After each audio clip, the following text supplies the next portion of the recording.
McAvoy's performance in this, and really he is the protagonist of these films. I think I saw some people kind of criticize it because during the film, David Dunn kind of moves into the background, but that's because this is about, James McAvoy's character. He's the protagonist. He's the one that drives everything on. It's ultimately his story that's being told in this one, how he comes to terms with his pain and his suffering and the end of that.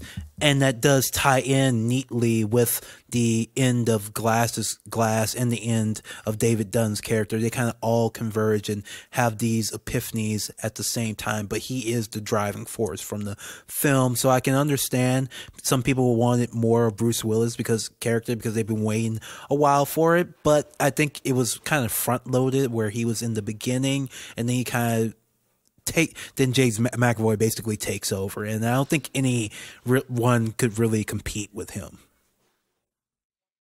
One thing that I wanted to say really quickly is that the saddest thing about these movies is that when you're watching them, you know that you can't ever experience that again.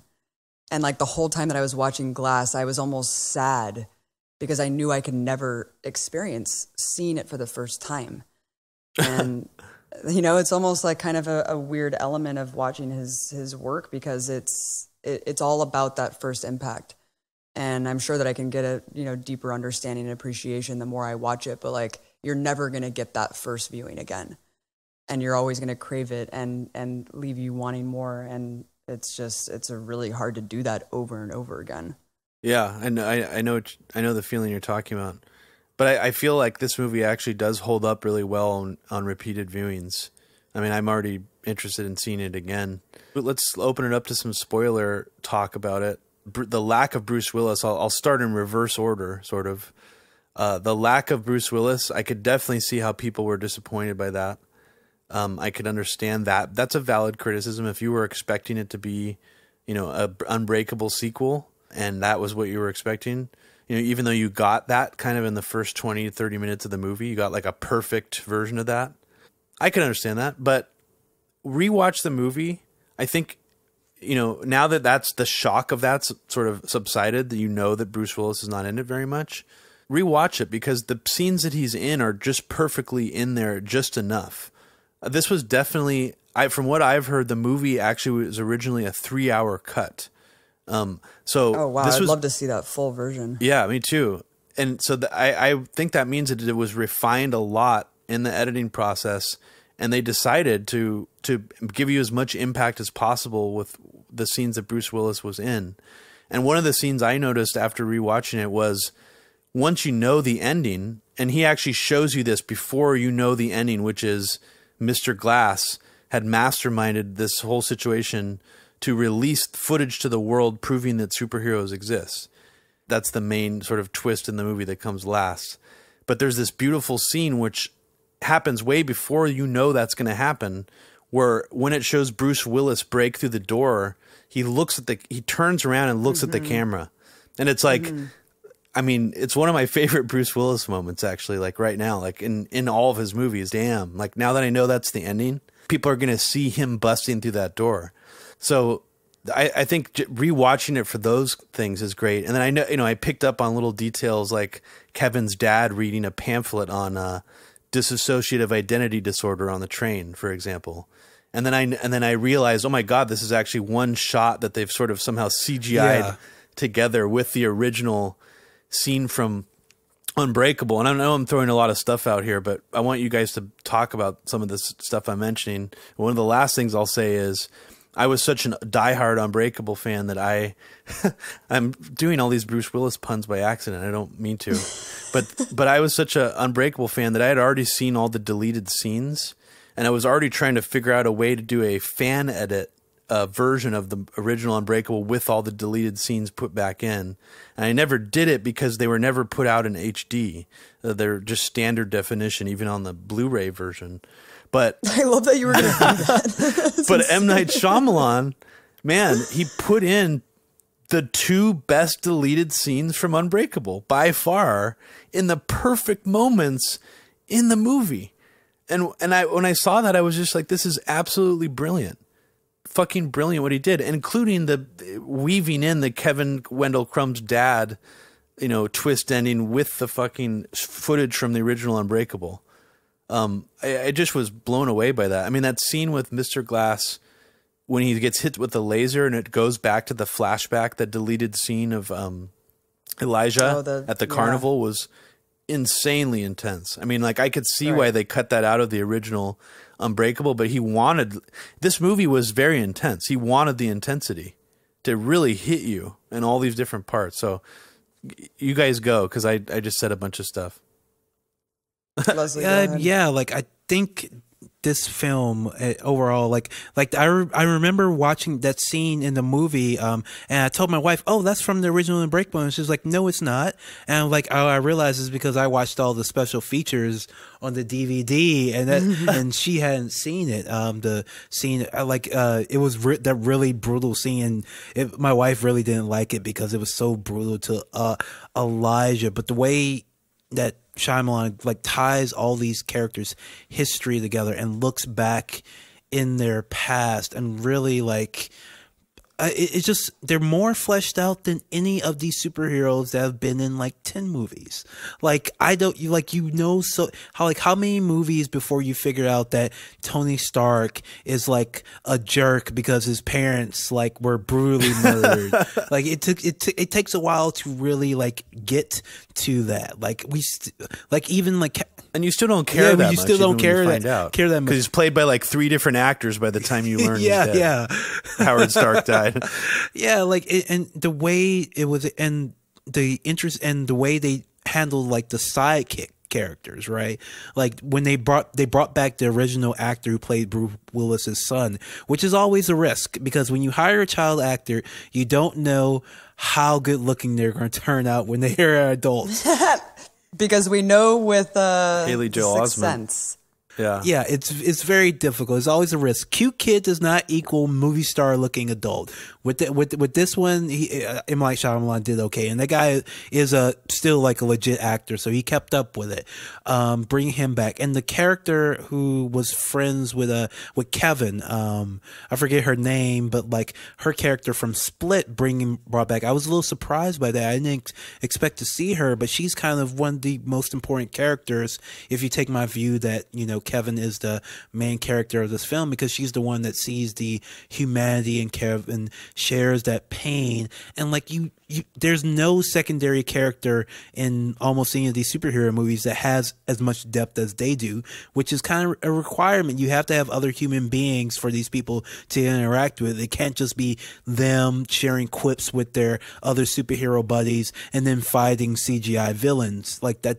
Ultimately, you don't really feel anything about it. You don't feel the impact of anything, while you do really feel the impact of the loss of these characters, of the things that they go through the eyes of their normal human friends and family. Such a good point to hone in on the humanness of them, because that's kind of the point of the movie too, is that they're human yet they have this supernatural quality. And so to bring in those characters to really humanize each of them was so important. And they were, again, bringing back the girl from Split was just dead on. At first I didn't understand, and then by the end I was just bawling my eyes out. Completely understood what her role was there. I guess my biggest critique, spoiler alert, was that there wasn't this kind of big dramatic, they hint that this big power play is going to happen at the tower, and you're kind of envisioning this perfect ending, like a superhero movie with big special effects and everyone's watching real time. And that's perfect. Yes. It doesn't happen that way, because that's so fucking overdone. And it's just so in your face, and all you see is special effects, and all you see is this kind of just over-the-top supernatural bullshit that doesn't have any rooting in reality. And so to see it this way made perfect sense. It was perfectly done. And I was talking to you about this, Robbie, and I said, yeah, I just wish that, especially in this day and age with, again, having reality so skewed and people don't even have a grasp on what the truth is. How do we know that these people who see this are going to understand what they're seeing? And you were just that's the point, though. It's it's up for your interpretation. It could be construed as just people who broke out of a mental hospital and who are crazy. It's because that's our reality. People are going to take it and interpret it the way that they want to. And I was missing that scene. You know, I was so hopeful for that scene of like someone else envisioning or imagining their own powers and becoming like strengthened with the fact that they are also special. But like, again, Leslie, like you said, it's up to our imagination. He didn't need to give us that thing to hold on to, because it's now out there and we're part of it. And there's something special about that also.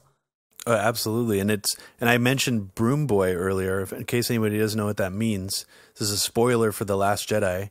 A child all of a sudden discovers the Force or something, and Force power lifts a broom towards him to start sweeping the floor, because I guess he's a child slave. So I guess to insinuate that there's going to be all these random people across the galaxy that are going to become Force sensitive or Force powerful at the end of this last Star Wars movie. So what M. Night Shyamalan did is he basically did like the best possible version you could do for that same, you know, whatever Rian Johnson was going for with that inspiring message that for me just completely fell flat. This was something that like really fucking worked, and like it ties in so perfectly. Just one example, the comic book store owner, who is also played by the same actor as the guy from Unbreakable, by the way, in Glass, tells Anna Taylor-Joy's character where it all started was Action Comics #1, where the guy in the blue tights lifts up a car, talking about Superman. And the very last shot of this movie before it cuts to the credits is the Beast on the television screen in that train station lifting up the car.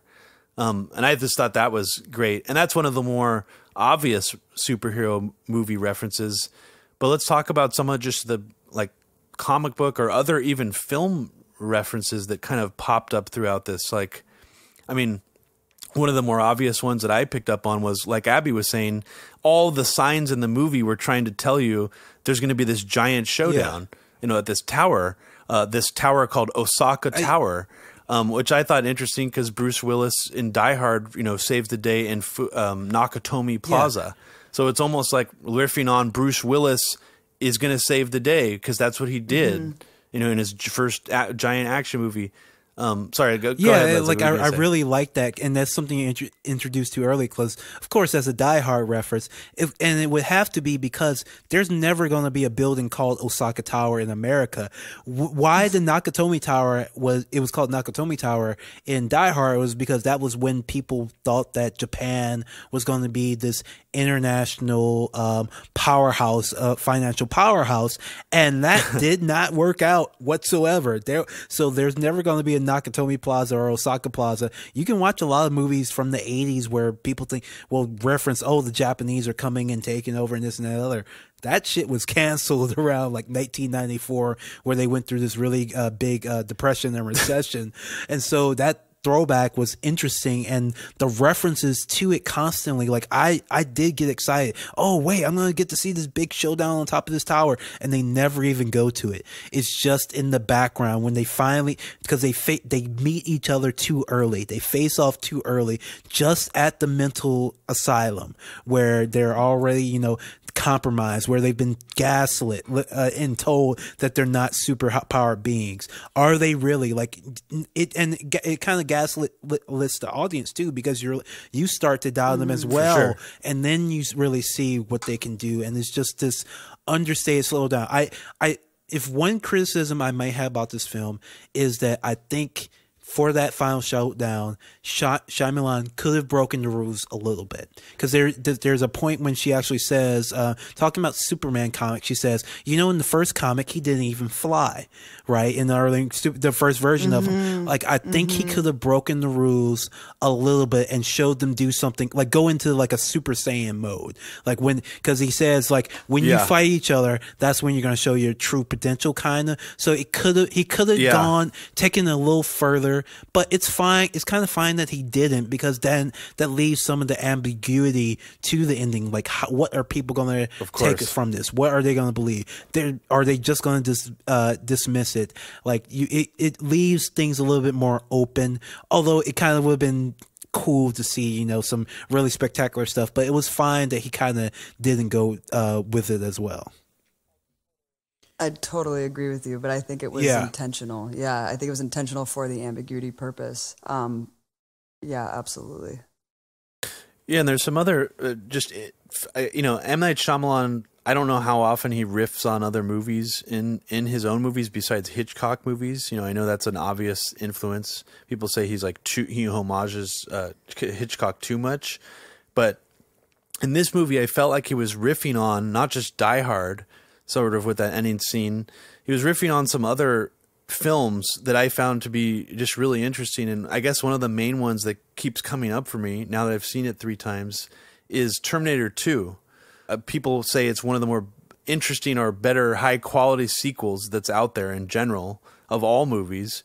It's a large part of Terminator 2 is Sarah Connor basically being gaslit by this therapist into thinking, or he's telling her that this didn't happen to her from the previous film. And she's in a mental hospital, and there's this big scene where she breaks out of the mental hospital, and there's this showdown between these two villains, good and evil, sort of the T-1000 on one side and Arnold Schwarzenegger on the other. So I don't know. I mean, I thought that maybe he was riffing on Terminator 2 in some ways, and also there was I felt like they had some what's the movie called? I freaking forgot the title. Flew Over the Cuckoo's Nest. One Flew Over the Cuckoo's Nest. One Flew Over the Cuckoo's Nest. One Flew Over the Cuckoo's Nest. There's definitely some aspects of it that remind me of that. But I guess one other interesting thing that I learned about Unbreakable recently was that he was inspired to have Samuel L. Jackson and Bruce Willis be in the same movie working off of each other from watching Pulp Fiction. He says Pulp Fiction is one of his favorite movies. And in that movie, Bruce Willis and Samuel L. Jackson, I don't even think they ever interact, their characters. No, they don't. Yeah, they don't interact. So, but he wanted to see that energy that both characters sort of brought to those roles interact in a movie. That was sort of his inspiration for casting them in Unbreakable. Later on, Quentin Tarantino did this sort of, I think it was like can't remember if it was for the IFC channel. It was like he hosted his own block of discussing some of his favorite films, and they would show them, and he would sort of end cap them with like an intro, 10-minute discussion on each one. And one of the films that he chose was Unbreakable. And he goes on for 10 minutes or so just praising it, loving it just as much as I did. So I'm wondering too if there was some riffing on Quentin Tarantino movies as well in this movie to some degree, or if it was just in my imagination. I mean, I know the James McAvoy character at one point goes into a personality where he's like, I'm an expert on Japanese cinema from like mostly the 1950s to the 1960s or something. And then the score of the movie, which is done by, I believe it's done by Wes Dillon Thornton, not the guy who composed Unbreakable. It's the same guy who composed for Split. The soundtrack has these kabuki elements going in it. This almost sounds like a shamisen chop going a lot in the movie, which kind of reminds me of some of the stuff in Kill Bill, maybe a little bit. And then it just got me thinking about, is this sort of the M. Night Shyamalan sort of doing these meta references to Die Hard in this? Quentin Tarantino's doing these meta references to The Thing in The Hateful Eight by using, score from The Thing. It's in a similar setting. It's Kurt Russell. So I don't know. I mean, it just kind of got me thinking of how many layers to this movie there actually are, even in a like sort of referencing things sense. And I feel like there's just a lot more stuff I haven't even, picked up on yet. So did you guys pick up any references like that in film or just in, other references in comics? In general, when I'm watching the film, I try to avoid thinking about the references. I try to view it as like existing in its own world. Basically, I couldn't get over the Nakatomi Plaza reference, obviously, but like I try to kind of view it in the way that like this is all real, this is all happening. But I certainly think like M. Night Shyamalan is like a film nerd's film nerd. That's kind of what he likes, referencing things and playing with these things. Like he's the kid who was making films in his house when he was like 8 with like a camcorder. Like so, and he shares like some of that DNA with a Quentin Tarantino, with all these, which are a lot of our modern auteurs. They're filmmakers who grew up watching filmmakers who grew up watching filmmakers, and really are bringing all those references to bear. Now, there's a contrast. You can compare and contrast Quentin Tarantino with M. Night Shyamalan, because Tarantino is a much more blunt in his references. Like, he'll just lift a scene and a shot from a movie. Like, he'll just take the theme song from the movie that he's copying it. Like, he'll take like the hat and the outfit straight from the film, where Shyamalan, he always filters it through this lens of like, what would really happen in this actual world? What would they actually talk about? What would they actually care about? That's why I think there was one misstep in this film that was very early on that gave me kind of a bad feeling, but I think it's fine now, because he references Salt Bay in when David Dunn's talking to his son. They start talking about Salt Bay. Is that a real guy? That's a real guy that he was talking about? That's a real guy. Oh, I didn't even realize that. Okay. It's better that you don't, because it's a real like meme. Yeah. And I can't imagine it being relevant in 10 years, but who knows? But yeah, he was trying to kind of, make it seem like this kind of natural thing, make sure we knew it was taking place in the modern world, and a world that is pretty much our world. I wish he could have picked maybe a slightly more timeless reference, but I understand what he's going for, and it does kind of show a slight difference between Shyamalan and Tarantino, because Tarantino would have them like just talk about like old John Wayne movie like instead of like Salt Bay. Yeah, Quentin Tarantino, I think that he's kind of losing it over the years. I can't remember the last movie that he's made that I actually really loved and thought that he couldn't leave half hour to an hour on the cutting room floor. And I feel like M. Night Shyamalan's doesn't have as big of an ego, maybe, that he's still able to listen to those around him, especially since this movie was originally 3 hours. He was able to take it down to 2 and I think 8 minutes. And that's important, because Quentin Tarantino has kind of lost that plot where I don't think that he listens to people anymore. And he thinks that we want to hear 20-minute dialogues of people just saying the N-word a million times. And it just it doesn't work anymore. And I think the difference also is that, when you're watching a Quentin Tarantino movie, right? I think that to do something like The Visit so out of left field, you don't know that it's an M. Night Shyamalan movie. You would never guess. And the fact that he can do that speaks volumes. He can completely reinterpret his own style and vision to the point where you have no idea that this is the same director. And that's something that that's pretty rare. Yeah, no, I mean, I actually really like The Hateful Eight. It was the first Tarantino movie since maybe Jackie Brown that I really enjoyed and rewatching. But yeah, I mean, it was definitely a very bloated movie. I think it's something like 3.5 hours long. Jesus. I have to defend Hateful Eight. I like how bloated it is. I like how long it is. Yeah. I kind of enjoy, and I do like that he doesn't listen to people anymore. Like, I think we need some directors who are just out there, like the conversation we were talking about earlier, where you have everything being consolidated and bought up by these streaming companies and Disney. It's nice to have one guy who still gets like $80 million as much time as he wants and can do whatever he wants. Like, it's good that at least one person is still, even if the end product may not be everybody's cup of tea, I still like that he's still allowed to make whatever bullshit he comes up with. I just want something like Jackie Brown, like the Kill Bill series again, and I just haven't. I'm surprised you guys didn't like Inglourious Bastards. I thought that was. I fucking hated it. I haven't. It hasn't worked for me yet either. I haven't seen it in a while though. I like parts of it a lot. Christoph Waltz is amazing in it, but. I'm gonna try Hateful Eight again. I think I was when they kept punching the woman, I was like, I'm going to try it again, though. Leslie, you made me want to watch it again. One thing I wanted to mention, too, is the cinematography in Glass. I heard some people complaining before I had seen it. I don't even remember where I heard this. I probably actually did read more shit than I should have, of saying that it looked cheap. Like, it didn't look like it was film. The cinematography wasn't impressive like Unbreakable. So when I walked into it, I thought, well, obviously it looks different than Unbreakable. It's not filmed and shot in the same way, but I thought the cinematography in Glass was also really impressive. And the color coding, the weird color schemes, that really light teal color, like in David Dunn's room, how they dressed the Beast in that sort of yellow costume. Sarah Paulson's outfits were like spot on as well.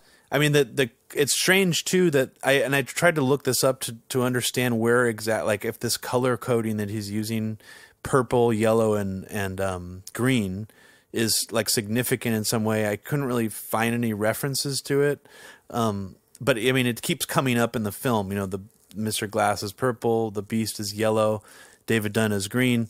And one thing I saw someone else pointed out, that in Unbreakable, one of the artwork things that Mr. Glass is selling in his little gallery is a picture of a superhero in a green cape fighting like a beast-like creature wearing a yellow costume. Wow.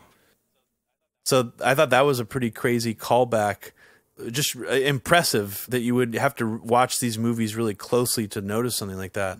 But hear me out on this theory for a second, and maybe this is not giving Bruce Willis enough credit. There was a scene apparently cut out of this movie where David Dunn's character is actually slamming a mugger who purse snatches some woman on the subway into a wall in the subway. And instead of that scene being in the movie, there was a scene that seemed like just like these two guys who Superman punched like a guy on the street. That's how the movie opens. David Dunn goes after those guys.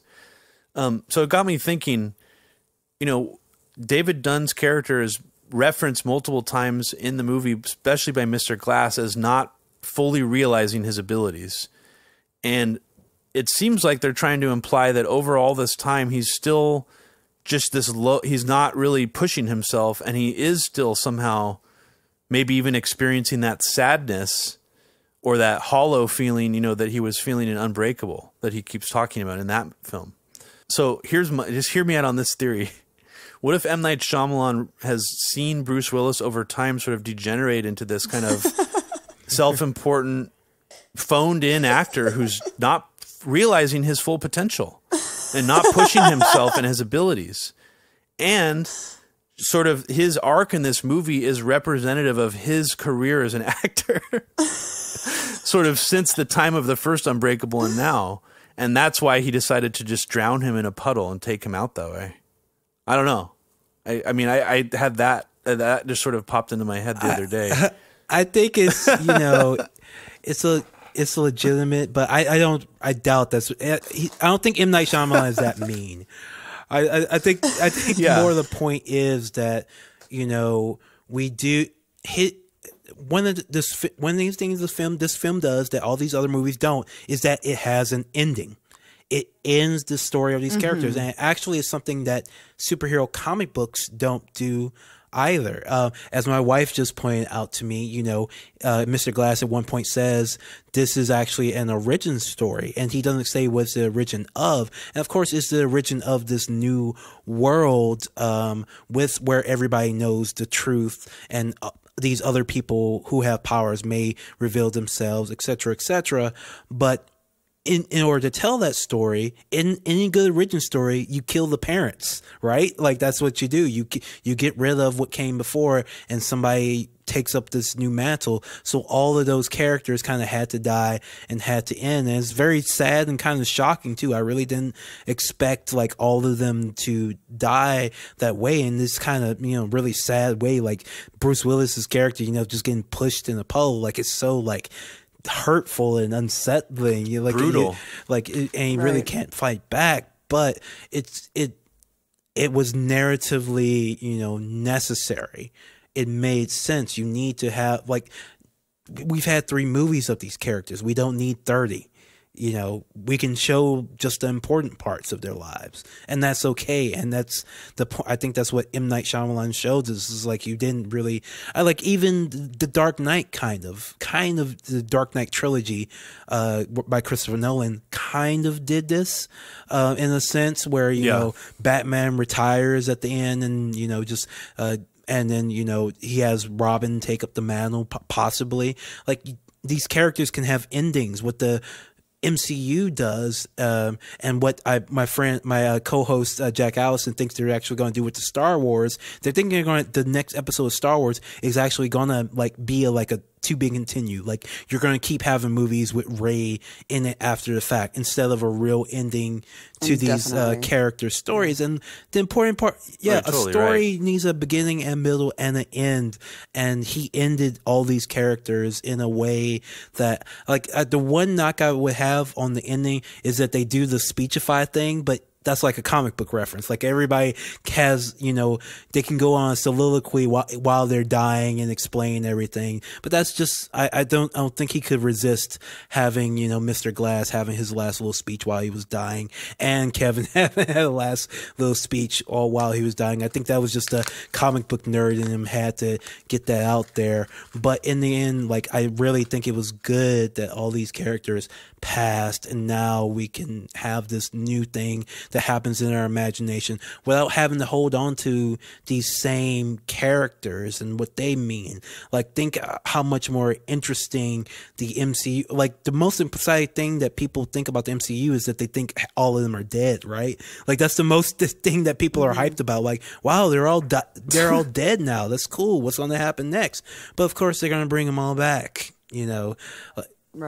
Right. And that it was really beautiful, Leslie, you just articulated that really well, which is the fallibility and like how mortal they were after all. They all died pretty easily. You had Glass hit a couple times in the chest and he was done. Bruce Willis drowns in a puddle and the Beast gets shot. And before you thought that he was able to resist the shotgun rounds, and so it's startling, but it also, it shows that they're fallible, they're mortal.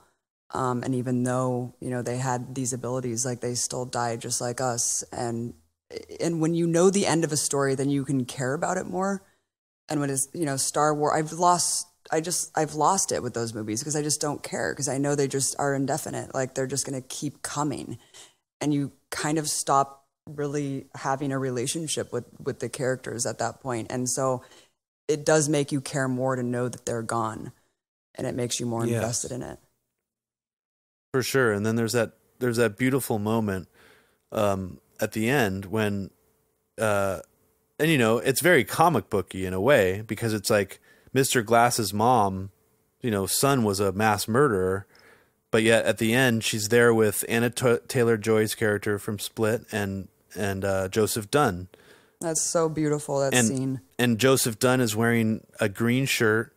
Mrs. Price is wearing a purple dress, and Anna Taylor-Joy's character is wearing a yellow shirt. And they all sit down together on that bench, and it's just such a great, I don't know, just everything just comes together so beautifully, I thought. But again, it is also trying to be comic booky. And one of the things I feel like critics not just miss, but they're unfairly harsh on M. Night Shyamalan for, is what they describe as too on the nose of references, or things that are too silly, obvious, or whatever. But after watching this, and I think Lady in the Water is also worth going back and rewatching, especially, is that I think that those are obviously very intentional. And yeah, you could say that he, maybe does it too much. That's a valid criticism, but he's doing it kind of in the same way that, a script writer like Charlie Kaufman is doing it. These are meta references that are meant to, sort of make you question that, like, the reality of things a little bit. They're sort of meant to sort of not necessarily break the fourth wall, but sort of just create this meta quality to it that I think that critics they miss, or they are like missing what his intentions are. And I really appreciate it when he does it well. And I think he does it especially well in this movie. There's a scene at the end, right before the final fight scene takes place, where Sarah Paulson's character is like, your father is fighting her captor. This all sounds very familiar, doesn't it? And then she looks on her computer and there's this little red alarm going off, like in a superhero cartoon. And then all of a sudden you hear like this brr, brr, siren. It's almost like a scene in a cartoon at that point. Like it crosses from being, kind of normally grounded to being a cartoon in the span of maybe 30 seconds, which is, it's a ballsy thing for a filmmaker to try to do. So I appreciate it when he takes those like strong meta references, and he throws them into his movie. I wanted to say something really quickly. Remember when you mentioned the scene at the beginning when the quote unquote knockout game, which is a funny reference because when I saw it, I thought that's hilarious because we've heard this kind of fear mongered about and pontificated from the likes of Fox News, Breitbart, as black teens knocking out white people. And so I liked that he personified this as just like two white kids knocking out someone in the street. Like, first of all, this isn't even a thing that happens, but I like that he kind of did that, which was odd. Robbie, did you think that was funny? Yeah, I mean, I like, I like some of those things in it, and I definitely thought he did that intentionally. And it's funny because the move that he's doing is not just a knockout; it's the Superman punch from MMA. So of course, comic book totally. Reference there is like, oh, I'll show you a real Superman. Yep. And I also and this is going to sound wacky, but I also felt like there was maybe even some 9/11 references thrown into the movie. At the most obvious one being the Die Hard building was, called Nakatomi Plaza, and this was called Osaka Tower. But after watching it a few times, the building kind of resembles the two towers, even though it's technically one building in this movie. And it also has this weird crosshatch pattern in the middle of the building in each section that looks like where the planes hit the World Trade Center. And then I also found out that the movie is actually, the final fight sequence takes place on December 7th, which is the anniversary of Pearl Harbor. So I thought that was kind of interesting. And I know maybe those were, I don't know if he was just making, I hope he wasn't drawing comparisons between Mr. Glass and Al Qaeda or something like that. I don't think he was. But 9/11 was a catalyzing event in a lot of ways for many different things. So, I don't know. And maybe he's even riffing on the stupid shit that Zack Snyder would throw in his movies about 9/11, like with dust clouds going everywhere and like, in Metropolis, like during the Superman Zod fight. So I don't know. Well, it was a catalyzing event, and it also kind of imposed our new reality. And he does riff on that a lot. Questioning your reality, being gaslit by authorities, having this kind of elite cabal that's trying to snuff out the intention of humanity. So, I mean, who knows? It would be really interesting to see that thrown at him, see what he says. Yeah, what did you have? You're well versed in DC Comics, Leslie. Did you get did you think he was sort of riffing more on like a New World Order type thing, or was it more like a Cadmus DC Comics, like corporate group to monitor and control superheroes? How did you see that twist ending? So it's kind of hard to parse. So they do act more like a NWO World Order group, like those creepy scenes where the last person leaves the restaurant and then they take it over. That's more like a world domination type thing. But their stated purpose, as what we know, at least what they told us and the audience and the characters, was kind of more limited to the Cadmus thing. We're just keeping you guys in check and making sure, nobody knows about this. But the implication is kind of that, they have a lot more power than that. They have a ton of power. If they can, hire people to be police officers and murder people in the streets, and they can subvert all these other systems of control from the government, can keep all this hidden, they must have a lot more power than this. And them being exposed is a bigger deal than just the superheroes are living among us aspect. These are also like the people who maybe run the world too, and them being exposed as well is also something that is interesting. Now people are learning the truth about who these people are, what they've been hiding from them, and maybe that changes a lot more than just having more superheroes around. Yeah, totally. And yeah, it's kind of, and I didn't love this movie, but I liked this aspect of it a lot. As the movie Cabin in the Woods, the most interesting aspect for me was when it kept cutting back to that group that managed all this stuff, sort of like in the suits and ties, or like they were in like business casual, whatever, in these offices managing this situation. And so it reminded me of that a little bit. And it also, I guess, reminded me of all these people are saying it's like Hydra or something. No, it's not. It's not like Hydra. It's like they said that they've existed for thousands of years. That's one of the things that she says to Samuel L. Jackson's character, Mr. Glass. So you're led to believe that they've been controlling the world for ever, since ancient history.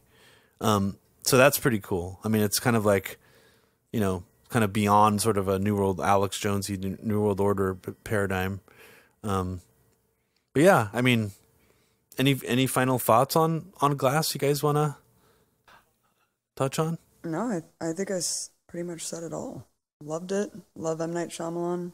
Everyone should watch it. I am really looking forward to rewatching all of these in order, especially if Shyamalan decides to cut them all together somehow, or does like a super expanded edition. I'm here for it, M. Night. Whatever you want to do, I'm really excited for. I'm down for it. I will watch it.